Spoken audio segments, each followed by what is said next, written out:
Bathroom খোল। Bathroom, এটা হচ্ছে বাথরুম। এটা হচ্ছে বাথরুম। এটা হচ্ছে বাথরুম।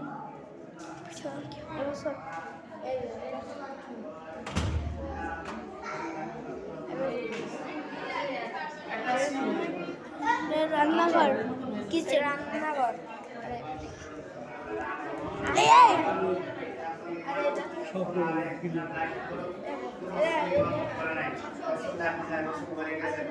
সমাজে যখন দেখবা লাখ যুবকের ইমান হরণ হয়ে যাচ্ছে, লাখ লাখ যুবকের ইমান কি হচ্ছে, হরণ হচ্ছে। যখন দেখবা ইমাম সাহেব, আলেম সাহেবরা, যখন দেখবা লক্ষ লক্ষ মানুষের আকারে ইমান লুট করে নিয়ে যাচ্ছে, বিভিন্ন ভ্রান্তি মতবাদে তারা বিশ্বাস পাচ্ছে,